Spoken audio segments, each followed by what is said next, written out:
Well, hey there, and welcome to the new studio. I don't have the green screen installed yet, so today you get an actual, real background rather than a virtual background. Next time you'll see me tomorrow, I will have the right green screen installed, and you'll have a nice virtual background. Let me just share my screen. Hang on one second now. There we go. Welcome, welcome. A lot of us are so focused on LinkedIn. We have to be on LinkedIn, have to be on LinkedIn, and that's true. And yet we get there and we go, I'm on LinkedIn. What's going on here? Nothing seems to be happening here. How do I fix this? This is part two to my LinkedIn lecture. Part one, in case you didn't see it, you can see it right over on my YouTube channel or on my Facebook carousel, whatever you want to call it, over on LinkedIn as well. Part one is building your professional network with LinkedIn and how to use it for your job search. This is part two. Once you really have a great LinkedIn profile, which should be, to me, polar opposite of your resume, how does it become this three-dimensional sales brochure all about you? Now we need to move it into high gear. How do we take this sales brochure and get it in front of as many people as possible? Ever go traveling? Probably pre-pandemic for sure. Those hotels, you wake up in the morning, you get into the lobby, killing some time, and over in the corner, there's a little brochure rack with a lot of dust on it. This is how your LinkedIn profile is, over there in the corner with a lot of dust on it. Today's lecture is how you energize it and get it in front of people using social media marketing. So let's jump in. Career evolution, preparing for your career's next leap with social media marketing, or another way to think about it is getting the social media advantage in your job search and career. Now, we are going to talk today in terms of using LinkedIn, but yes, this applies to other platforms as well. Now, part two might be, now that I have this great LinkedIn profile, what am I supposed to do with it? I have a very, very quick little video here. I believe it's coming up next. Let's just see. And if it is, well, not quite yet. It's still coming up. That will explain just a little bit about how you have to think of all the tools built into LinkedIn that will help you take control of your career story the same way that a business owner might take control of their message. You have a career brand to manage forevermore. So let's make sure we're doing that. In case you haven't seen me before, John Crant, author, career coach, and speaker. Resume and LinkedIn guru as well. So if you are suffering with your career brand not really being perceived at the right level, I know exactly who you should work with, and all my services are under the services tab over on my self-recruiter website. Let me get a drink. Now, let me just plug and replug my adapter here, because with a little bit of remote control, things are so much nicer than having to hit that little button over and over. Few resources that will help you. On my LinkedIn, you can get to a number of my different articles. Those will all help you through various aspects that you're challenged with. Here is that video I promised you. Let's make sure we get the volume up. I'll be back in about 2 minutes.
Well, gosh, let's just jump right back in. You know, interesting there. You heard me say your business, your business. That's actually a piece I put together a little while ago for Goldman Sachs 10,000 Small Business Program. But really, if you just replace the your business with your career brand, because we all have a career brand to manage forevermore. Hopefully, it's not a surprise to you. There's not going to be one more job. It's one more job and one more job and one more job. That's the world we live in today. So we really have to prepare for that world. And the sooner we begin to manage our career brand, the sooner everything begins to change for us. Now, part of that is becoming a self-recruiter. How do you become this one great recruiter that looks after one great candidate, which is you? By the way, in case you're just joining in, coming to you from my new studio, don't have the green screen installed yet. By tomorrow's lecture, we'll have the nice new green screen installed with the new fancy lighting as well. So this becoming a self-recruiter is two components: beginning to understand to network in a very different way. And that's how we use LinkedIn. So be sure to watch the LinkedIn lecture, but also keeping one eye on the toughest competitor imaginable. Those 4, 5, 6 people that would just scare us out of applying for that job. They're going after that person. We can beat that person so easily. We cannot beat them if we stick our head in our sand. If we stick the head in the sand, they will beat us almost every single time. So we have to really think about that. Now, the secrets to refreshing our career story, we're going to have to understand what our story is in the first place. We've probably become so emotionally intertwined with our story, we can't really even see it clearly, can't figure out a new way to tell it other than the old kind of rote way we've always told it in the past. This is how you take control of the discussion. So it's so important to think about how you want to create the engagement, which is a whole lot closer to this style of engagement than the mechanical style of engagement. Now, yes, today we are going to talk in terms of LinkedIn, but think about the fact that you can very likely manage 2, 3, maybe even 4 social media platforms for a little bit of effort into your job search. Not that that becomes your entirety of your job search. It should be a very small percentage of your time. As an example, LinkedIn is my profession. It's right in the middle of what I do. And I'm probably not on LinkedIn more than 10, 15, if it's a heavy day, maybe 20 minutes of the whole day. It's about being disciplined, not being sucked down this vortex. Now, whatever platform you decide to use for you, and I'm at a minimum, certainly that's LinkedIn. Strongly recommend, if you'd like to be employed, that you're on Twitter. Yeah, every time I mention that one, I almost lose it. But why is that one so important? That one is so important because a lot of companies have learned to think like a detective. They've learned that they don't actually have to post jobs. They simply have to imagine, I want to find this person at this level in this industry. And if they approach the right partner to work with, 4, 5, or 6 words, I can go find that best of the best on Twitter. Not the capable or qualified. It's like cat hair in your mouth. Got to get it out of there. Best of the best. We just have to go look for that activity that the best people will do. That's just a little bit of detective work, brain surgery, and thinking of how we're going to solve all of this. What other platforms should you use? Well, if you're in creative, I don't know how you don't use Instagram for it. I'm not really in creative, but I use Instagram to show the non-work life of my story. Like, what do I do in my non-work life hours? Because they want to know who you are as a person.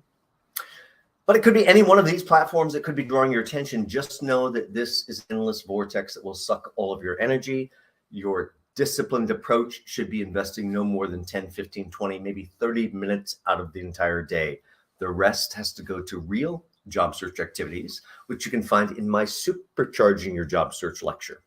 Now, this piece I pulled right off of Facebook a couple of years ago. Nothing too earth-shattering about it, but it does act as a great framework to talk about exactly what are these social media platforms and what are they used for. So Twitter, well, here I am eating a donut. Facebook is where I like donuts. Used to be. Foursquare, nobody's using that thing anymore. Forget it. Instagram.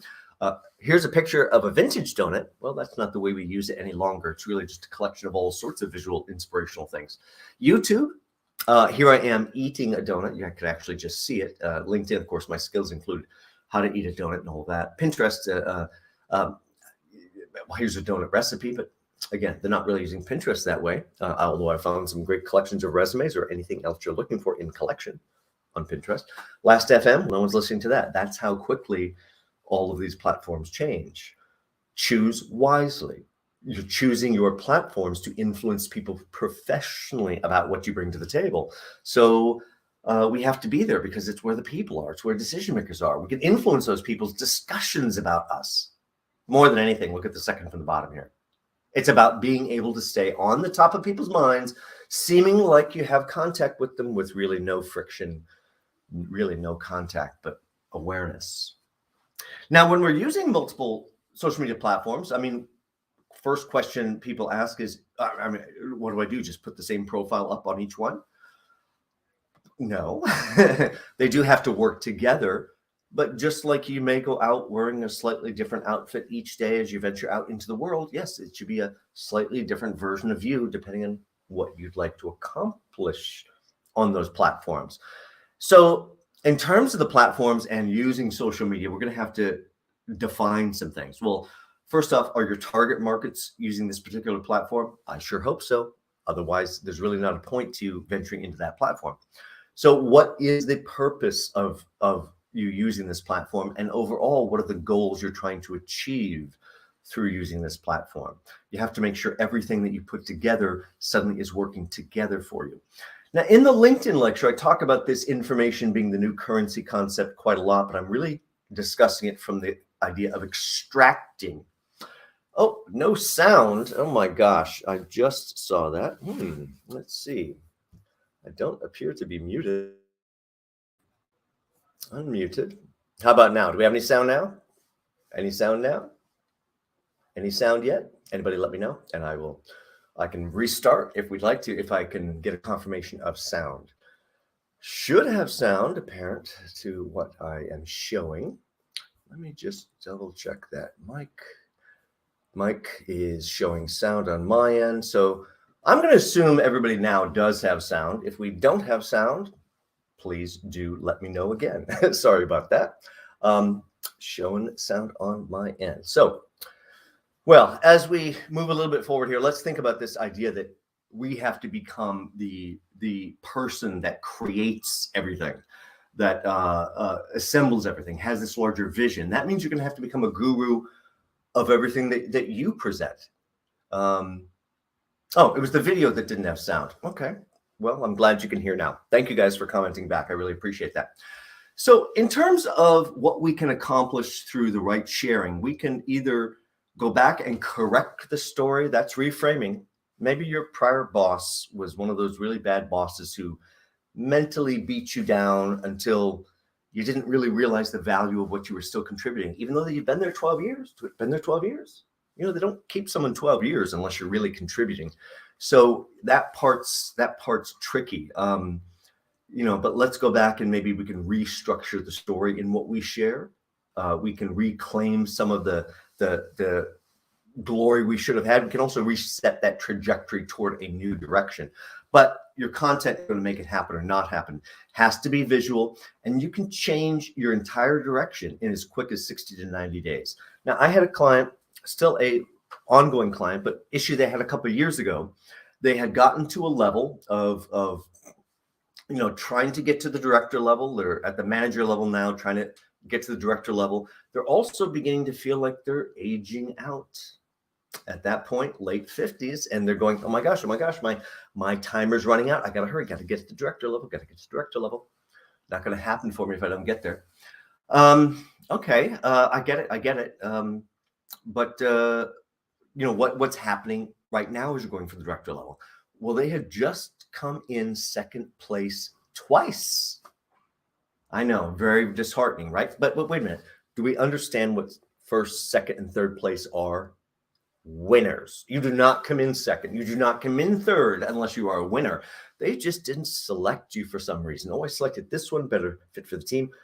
I actually liked you much more, but that one's a better fit for my team.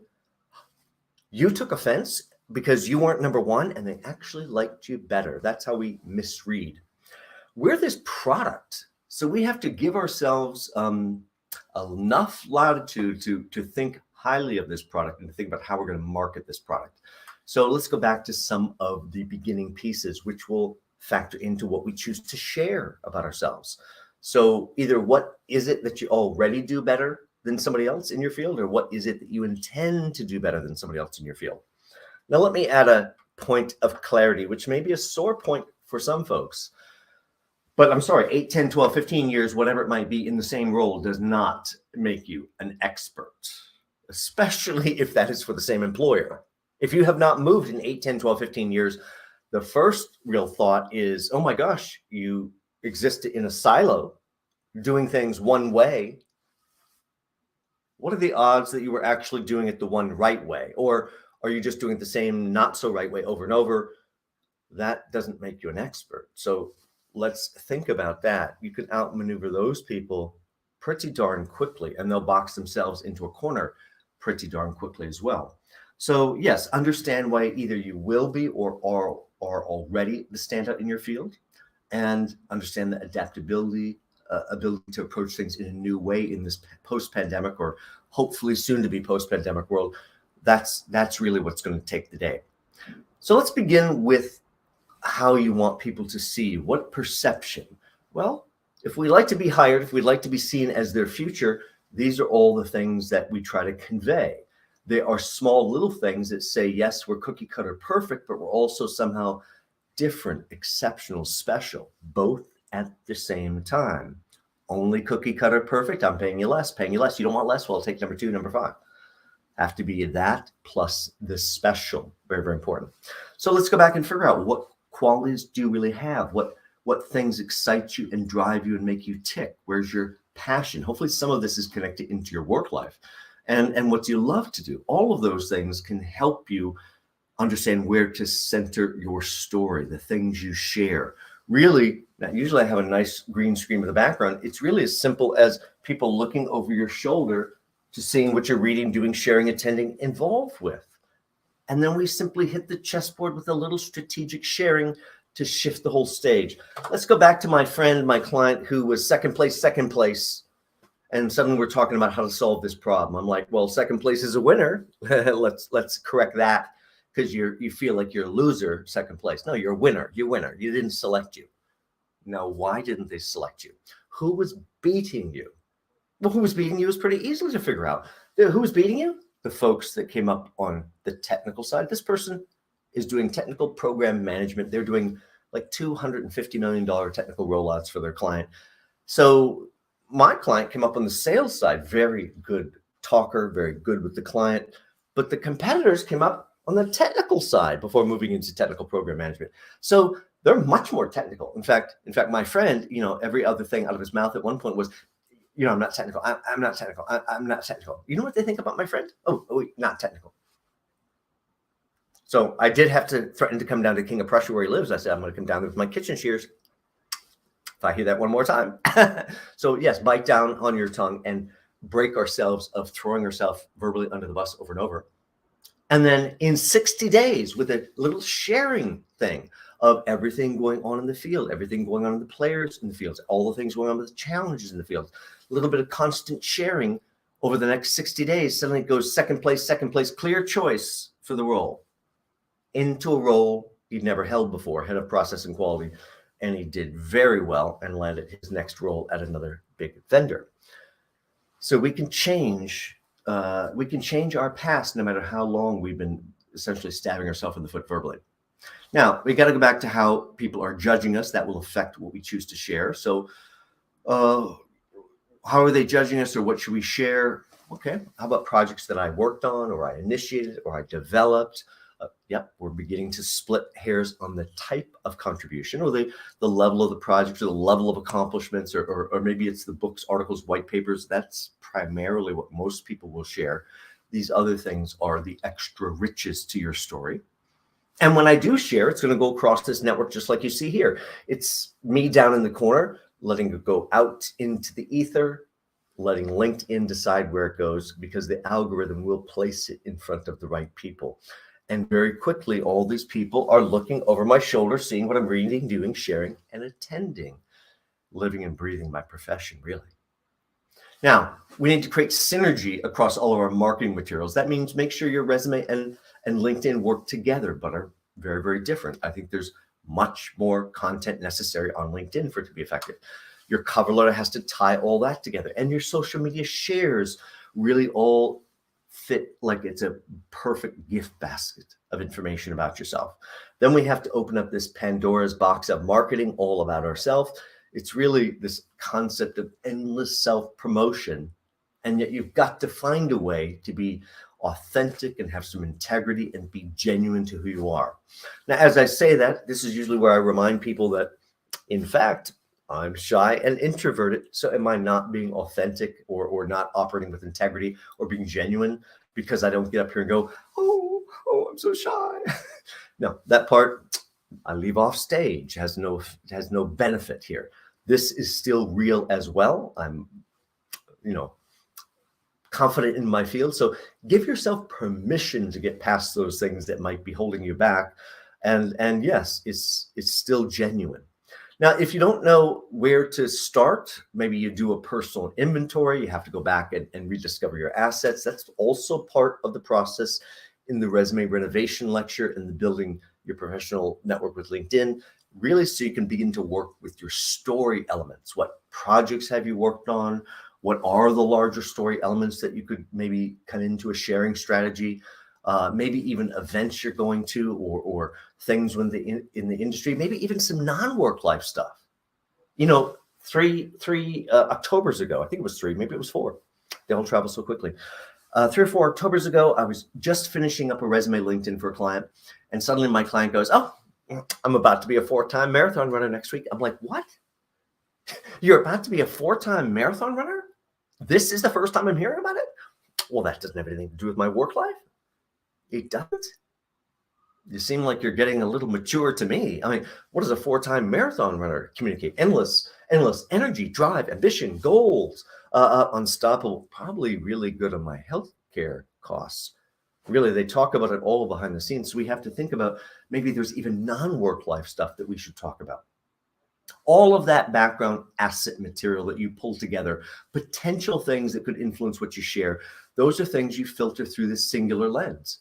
Does any of it rise to be a level of the best business decision that will convince you to hire me? Oh, best business decision I make today if I hire you. My gosh, that's something we should do some sort of share strategy around. Now, oftentimes it's around these types of things, but it could be simply what's going on in your industry, going on with a competitor, going on with the challenges within your industry, going on with your function. Really seeing you as you must have every answer because you seem to have your finger on the pulse. Make sure all your materials are working together. Make sure your LinkedIn is up to speed. Watch the LinkedIn lecture if you haven't, and understand that now we're going to shift into using LinkedIn as a business person would, as a communications, research, marketing, and advertising platform.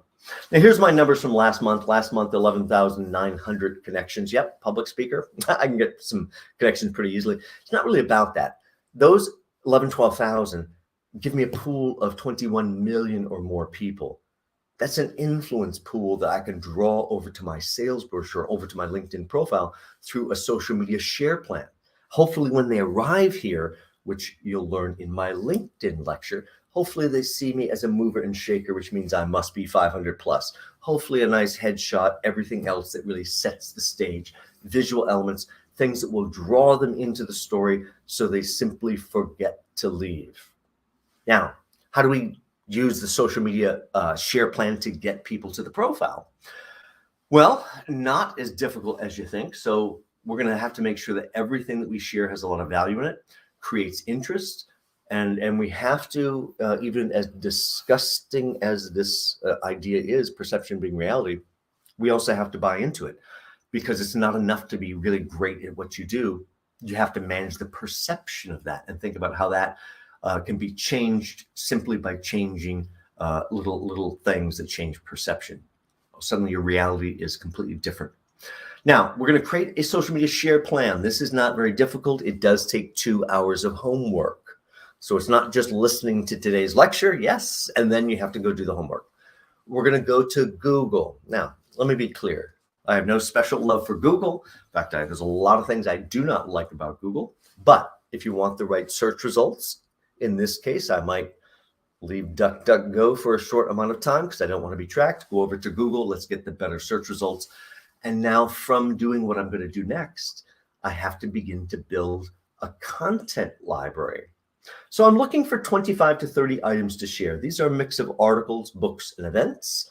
For articles, I simply go to Google, click the news tab, and now begin to put in keywords from your field, the companies in your field, the competitors, the players, the leaders in your field, the challenges you're aware of in your field, maybe your role in connection with your field. And what you'll get in research results are all sorts of articles from all across the country written by journalists that write all about what you do.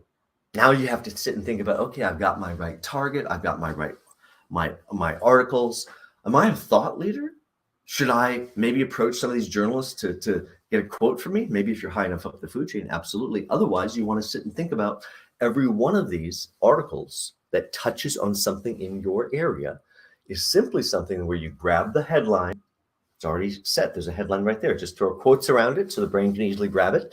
Put the link right behind it. And now all you need is 4, 5, 6 words of opinion in front of it. Without your opinion in front of it, has almost no effect on you. You're a random, nasty share. No one wants to see your shares. 4, 5, 6 words of your opinion in front of it. You start pinning that value to you. Maybe as simple as, what a great take on best practices for exactly what I do with a link. Not sure I agree with best practices for exactly what I do with a link. Couldn't disagree more with best practices for exactly what I do with a link. Doesn't matter good, bad, or ugly. That's not the point. Grab the correct article, good, bad, or ugly. Add your correct commentary. It all sticks to you. Books, of course, we can go to Amazon or Barnes & Noble's. Events, every event for your field in the next 30, 60, 90 days already has its own website and all its promotional pieces. You put all of these things together. You build this list on a text document so I can wake up tomorrow morning and go copy, paste, share, and then grab my coffee. A little later in the morning for a second cup of coffee, I go copy, paste, share. Maybe it's lunchtime. I go copy, paste, share. Mid-afternoon coffee hound, copy, paste, share. End of the day, copy, paste, share. 4, 5, 6 times a day, like breathing, in less than 2 minutes. It takes discipline. It takes doing the 2 hours of homework. Now, after I get to wherever I stop on the list tomorrow morning, the next morning, I pick up right there. I keep going down, keep going down, keep going down. And when I get to the bottom, I go all the way to the top, like a gerbil going around or hamster going around. And I use this same 25 to 30 list for the next 6 to 8 weeks. At the end of 6 to 8 weeks, I have to take a hard look at this list, and maybe 40% of it has to go away. 60%, no, it's still pretty good, still pretty good, still pretty good. I'm going to keep it. Then maybe I have to spend another hour to refresh the list, use it for another 6 to 8 weeks. All of these things give you ideas for what to go look for in your own projects, in addition to articles, books, events, whatever else might be going on there. Then it's as simple as be disciplined, get it out there. Essentially train the algorithm on LinkedIn or any of these platforms that determines your destiny. Train the algorithm as to what's important to you, what you react to. Put the right content in your profile, join the right groups, share the right things. And then all of a sudden, boom, all of your content starts going in front of the right people, and the right people start looking at your sales brochure all about you. So think about how you want them to feel, showcase your assets, give yourself permission to look back with very rose-colored glasses. The tone is really talking to a dear old friend. This is about nuance in communications and how you make it really work for you. Gentle little figurative nudges, which are endless promotion. Now, let me go through a few shares to give you some inspiration here. These are my shares. They're going to be about my topics, but you need to share what's right about your topics. So here over on the left, the first one, and I can make these a little bit larger. I can go a little smaller here. First one here, suddenly up on stage with Reverend Jesse Jackson at Rainbow Push Wall Street Project. Very exciting. I did that 4 or 5 years and pinching myself. Now, I'm glad that picture that's right there is a little bit small, because if it were any larger, you'd probably see how stressed I look, because that was actually the same week my father was passing away in hospice. And flying down to Florida on the weekends to see him and flying back up. And he's like, oh my gosh, this is so exciting. I don't know how these things happen for you. I'm like, me too, but what a terrible, terrible week. And yet, opportunity knocks whenever it does. You have to be ready. I had about 2.5 hours sleep that day, all the stress of my father passing away that same week. And yet that's the opportunity. And I got, out of 5 career coaches at the event, I got the very first question, and I got 30 to 35% of all of the questions. And that's because I realized how important it was, no matter how tough of a week it was for me. Some other articles, some other things over at Google, another interesting story for that one. Got invited by a radio show host for an 8 o'clock in the morning thing at Google, and then they don't show up. Up at WHCR Voice of Harlem Radio, that's always a lot of fun, been up there 4 or 5 times, or up in Albany, lobbying for funds on behalf of the library, or getting featured in AM New York, or all these kind of fun things, or breaking the regularly scheduled attendance record at the library. I am shy and introverted, but I'm very competitive, like to compete. Some other articles which are not uplifting, but they're exactly right for what I do. Got featured in Essence Magazine, thought I was getting punked. I got the call going, "You're in Essence Magazine this month." I'm like, who is this? But I should go take a look. What if I am? Now, this was 2012. The magazine stores already started to disappear here from the city. Very hard to find. And then Barack was on the cover, made it even harder to find. But my gosh, there's my book right there on the reading list. Oh my gosh, see that shorter gal? That's the gal that got me on the reading list. She happened to be outside of the library, and I was taking questions after my session, and mentioned she was blogging about her job search for Essence Magazine. I'm like, oh my gosh, you should have my book. I can connect the dots very quickly. And suddenly, there I am. I show up on the reading list while she's talking to some other career coach in that picture.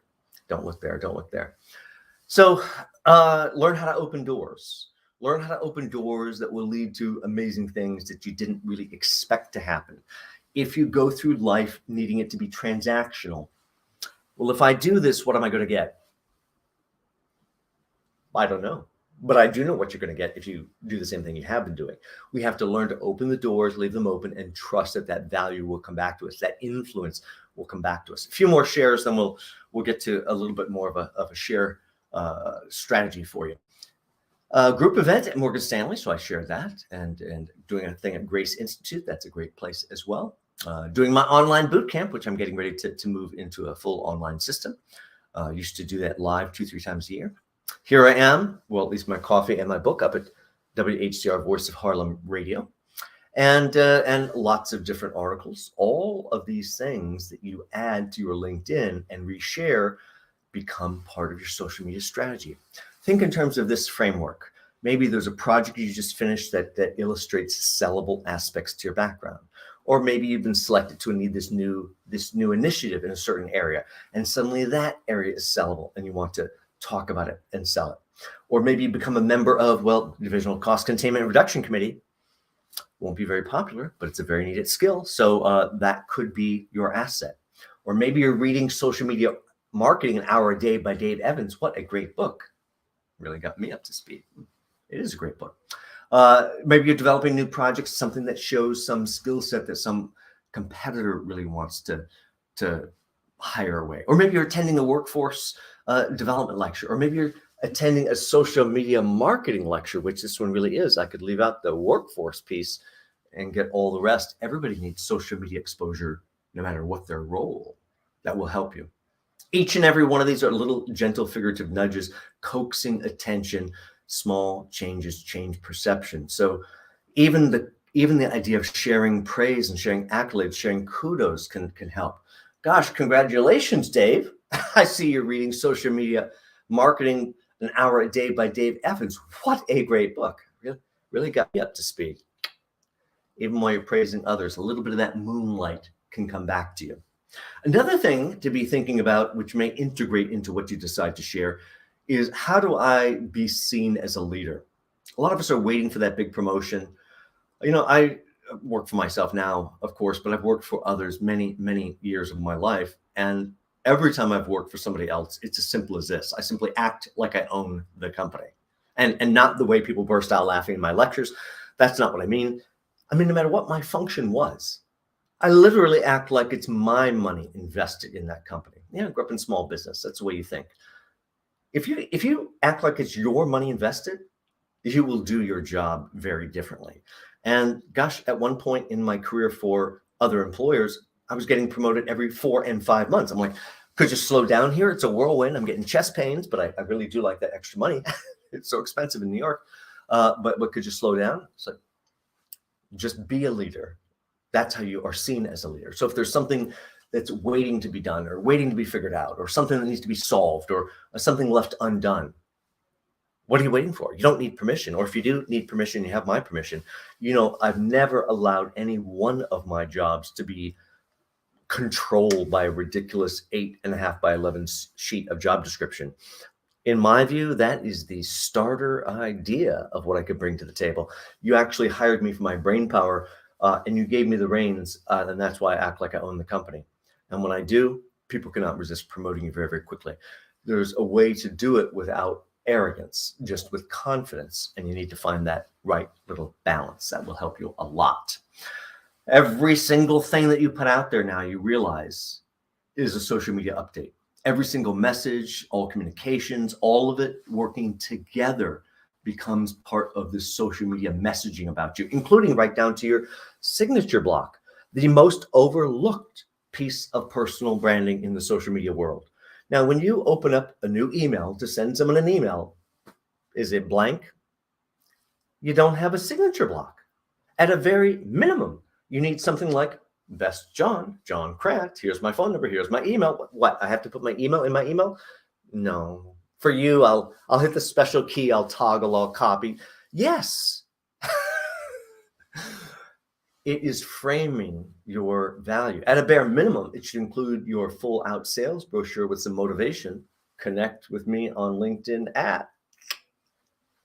Every personal, every business email that ever leaves your fingertips again should have an email signature. Now, here is my ridiculously long email signature. Grew up Catholic, so much guilt, so much guilt. First time I wrote this, beside myself, it's like, what will my mother think? It's like, wow, it looks like you made it, John. I know it's very hard. Most of us are suffering from modesty and humility because we're not Kardashians. But maybe we need to have just a little bit of sip of that Kool-Aid there. We have to understand that if you earn this, if it is your actual background, you have to give yourself permission to use it. Whatever it is for yourself, even as simple as one of these, you need a tool to essentially help fill in the blanks. Oh, I want to know all about you. Click.